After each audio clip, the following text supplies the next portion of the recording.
নমস্কাৰ। এই মুহূৰ্তত অসমৰ প্ৰত্যেকগৰাকী জনসাধাৰণলৈ দিবলৈ ওলাইছোঁ ডাঙৰ খবৰ। তো যিসকল মানুহে চৰকাৰী ঘৰ পোৱাৰ কাৰণে নতুনকৈ আবেদন কৰিছে, লগতে যিসকল মানুহৰ নাম চৰকাৰী ঘৰৰ নতুন লিষ্টত আগৰ পৰাই অন্তৰ্ভুক্ত, সেইসকল মানুহে ভিডিঅ'টোত ক্লিক কৰিছে যদি অনুগ্ৰহ কৰি ভিডিঅ'টো স্কিপ নকৰি প্ৰথমৰ পৰা শেষলৈ চাই থাকিব, কিয়নো এইটো ভিডিঅ'ৰ মাজত চৰকাৰী ঘৰলৈ এখন গুৰুত্বপূৰ্ণ আপডেট আপোনালোকক প্ৰদান কৰিম। অনুগ্ৰহ কৰি ভিডিঅ'টোত ক্লিক কৰিছে যদি ভিডিঅ'টো স্কিপ নকৰি প্ৰথমৰ পৰা শেষলৈ চাই থাকিব। লগতে মোৰ চেনেলত নতুন হ'লে প্লিজ চেনেলটো ছাবস্ক্ৰাইব কৰি মোৰ লগত থাকিব আৰু ভিডিঅ'টো শ্বেয়াৰ কৰি দিব। অনুগ্ৰহ কৰি তলত থকা শ্বেয়াৰ অপশ্যনত ক্লিক কৰি ভিডিঅ'টো এতিয়াই শ্বেয়াৰ কৰি দিয়ক। তো বলক ভিডিঅ'টো আৰম্ভ কৰি এতিয়া আমি চৰকাৰী ঘৰৰ গুৰুত্বপূৰ্ণ আপডেটৰ বিষয়ে বিস্তাৰিত জানি লওঁ।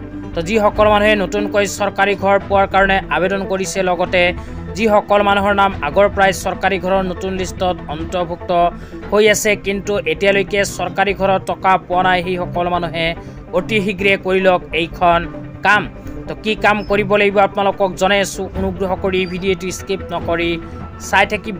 তো আপোনালোকে যদি চৰকাৰী ঘৰত টকা নিজৰ বেংক একাউণ্টত পাব বিচাৰে, তেন্তে নিজৰ বেংক একাউণ্টৰ লগত আধাৰ কাৰ্ড লিংক কৰিব লাগিব, কিয়নো বৰ্তমানে চৰকাৰী আঁচনিৰ ধনবোৰ চৰকাৰে আধাৰ কাৰ্ডৰ জৰিয়তে হিতাধিকাৰীসকলৰ বেংক একাউণ্টত প্ৰদান কৰে, যাতে মধ্যভোগীয়ে চৰকাৰী ধন খাব নোৱাৰে।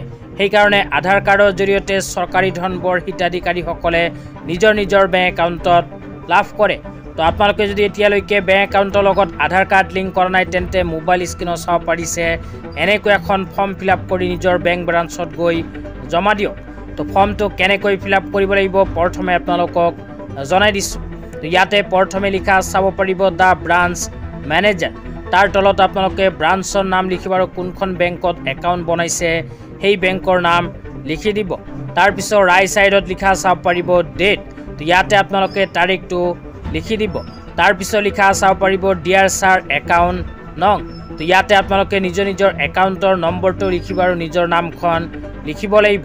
তাৰপিছত লিখা চাব পাৰিব I am maintaining A bank account number, তো ইয়াতে আপোনালোকে আকৌ নিজৰ বেংক একাউণ্টৰ নম্বৰটো লিখি দিব।